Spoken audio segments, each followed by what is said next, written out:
Perón decía que él quería crear la escuela superior peronista, pero que esta escuela superior peronista podía formar gente, podía instruir gente, pero lo que no podían salir de ahí necesariamente eran conductores políticos. ¿Por qué? Porque el conductor político nace. El conductor político es aquel que tiene el óleo sagrado, el fuego sagrado.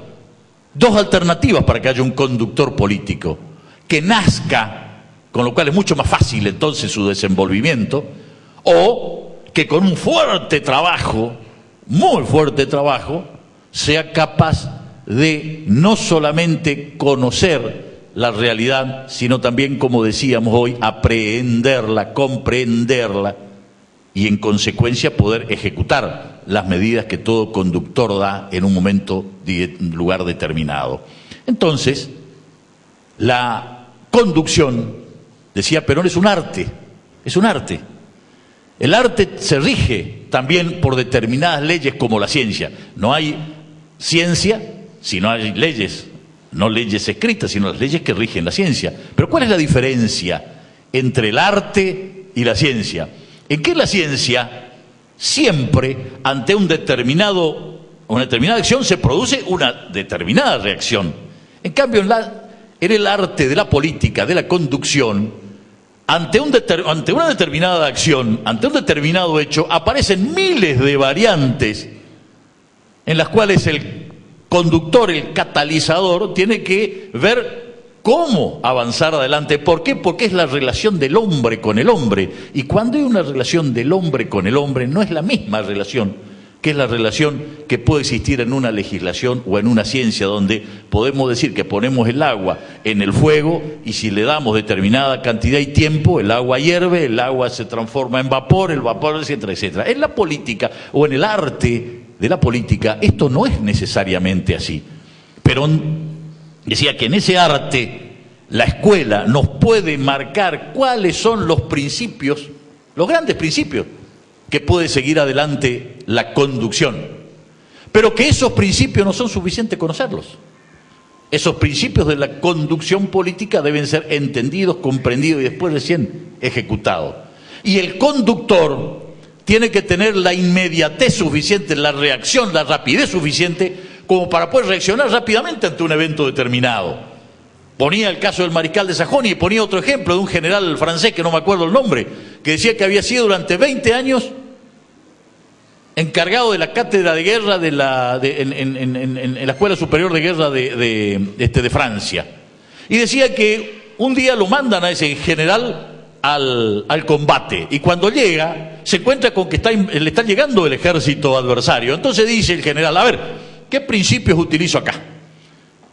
Con toda su teoría que traía, ¿no? El principio de la economía de fuerza, y se le venían. El principio de lo que sucedió allá en 1820 en un combate tal, y se le llegaba el ejército enemigo. El principio de tal otra cosa, y se mezclaron la guerra, se mezclaron los ejércitos.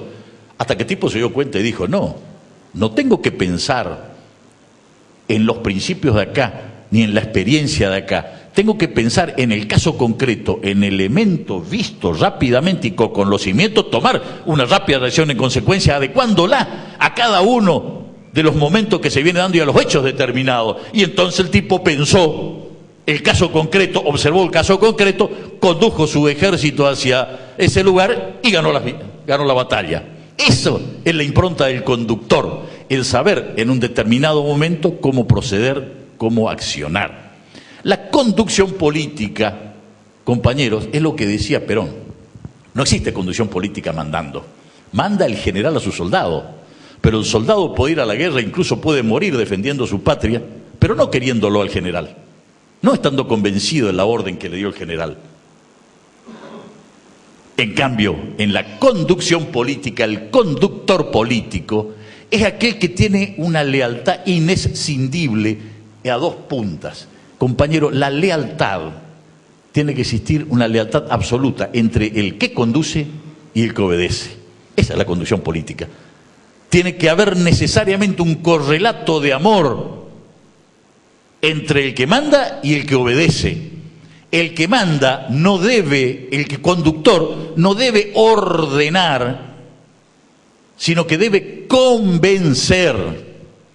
Para esto tiene que darse alguna circunstancia. Tiene que existir la que todos conocemos, la unidad de concepción. ¿Qué es la unidad de concepción? Visualizar el problema, entender el problema, ver la solución del problema.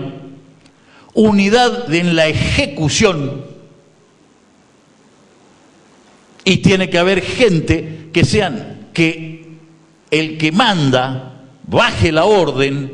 Tiene que haber una unidad en la ejecución para que no se diluya ni se disperse la orden que da el conductor o la directiva que baja el conductor. Y esa conducción que baja después del conductor, debe haber unidad también en la ejecución, que no tienen que ser, decía Perón, que la conducción de dos cabezas es igual a la no existencia de conducción. El conductor tiene que asumir su responsabilidad. Por eso el conductor no es la persona que trata de esquivarlo al problema. Aquel que no quiere equivocarse, ustedes lo escucharon, que se vaya, se quede en la casa. No va a ser jamás un conductor político, ni va a ser jamás una persona a la que la gente quiera. El conductor político tiene que ser aquel que visualiza el problema, que ejecuta la medida que entiende en el arte de la conducción política, que tiene la impronta de entender como propia la instrucción que está dando, y el que recibe esa instrucción debe entenderla, la instrucción, como algo natural, como algo cierto, como algo que no se discute, no porque no se pueda discutir, sino no se discute porque se está convencido. El convencimiento es fundamental en el arte de la conducción política. Tiene que haber entonces un conductor, tiene que haber después entonces el staff medio de esa conducción. El conductor tiene que tener a su vez los militantes, que somos nosotros, que somos los que salimos a bajar la orden, la instrucción, pero convencidos de que eso es lo mejor. Y tiene que existir los medios después para que esa instrucción llegue al común de la gente. Medios serán los militantes que vayamos a visitar a la gente, medios será el llevar a conocimiento de la gente cuál es la idea del conductor, a través de charlas, a través de folletos, a través de medios de prensa, a través de la televisión, a través de las radios, a través de las charlas como esta. Esto es el eje fundamental de la conducción. El conductor debe sentir lo que hace como si fuera él. Debe sentirse el conducido, debe sentir lo propio al conductor. No sirve, compañeros, y en ninguna conducción se da cuando el conducido desprecia al conductor. El conducido debe sentirse parte, debe sentirse elemento fundamental e importante en esa conducción política. Todos debemos ser parte. Cuando existe un conductor no es lo mismo ser conductor a ser un funcionario. Nos puede tocar a cualquiera de nosotros ser funcionarios, pero no somos conductores. Podemos tener en un determinado lugar y en un determinado momento el poder, la facultad de poder hacernos notar y hasta poder ordenar y mandar a determinada cantidad de gente, pero ese no es ser un conductor.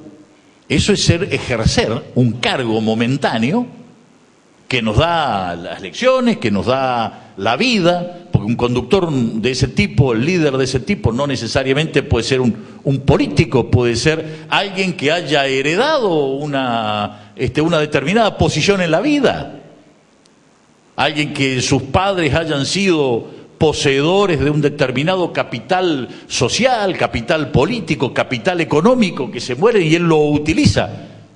Ese no es un conductor. El que lo hace a través de un determinado cargo, escudándose en el cargo y fundamentándose en el cargo, tampoco es un conductor político. Podemos hacerle caso mientras esa persona esté en el cargo que está usando. deja de usarlo y automáticamente no existe más. El conductor político es en las buenas y en las malas. Perón ejerció su conducción política siendo presidente y estando a 10.000 kilómetros de la Argentina.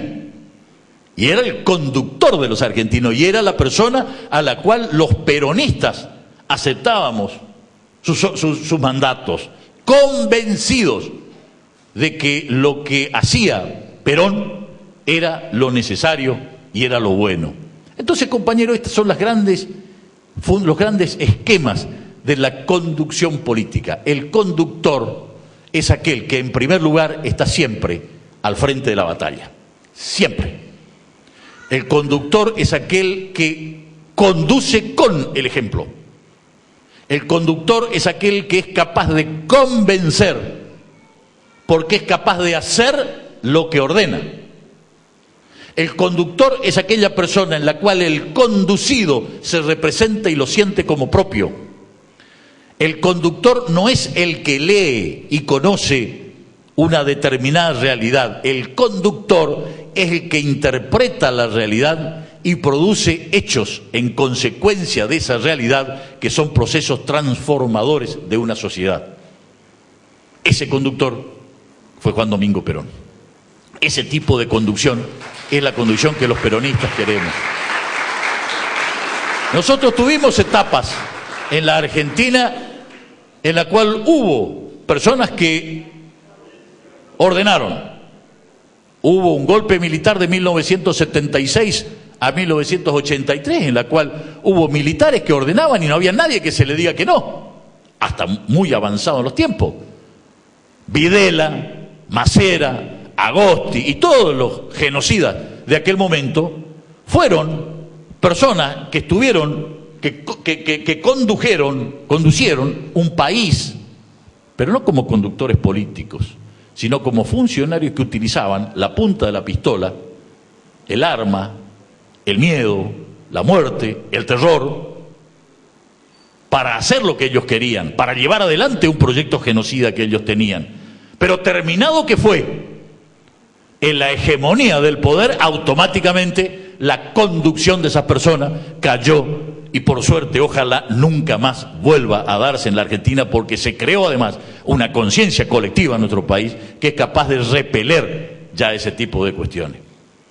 Esta es la conducción que nos dio Perón. Esta es la conducción política que todos los que de alguna manera desde el lugar donde estamos lo respetamos, lo queremos a Perón, porque él no nos ordenó a los peronistas hacer una determinada cosa.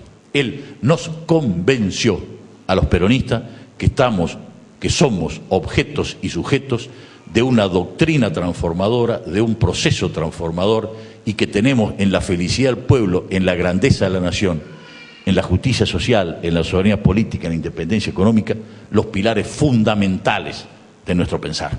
Si somos capaces de seguir los destinos de aquel que no nos mandó, igual que Evita, que no nos mandó, sino que nos convenció y que 60 años después de su aparición todavía sigue siendo incuestionablemente el mayor líder que registra la historia contemporánea de la Argentina, creo entonces que habremos puesto nuestro granito de arena para que el movimiento nacional justicialista siga luchando por los más desprotegidos de la Argentina. Muchas gracias.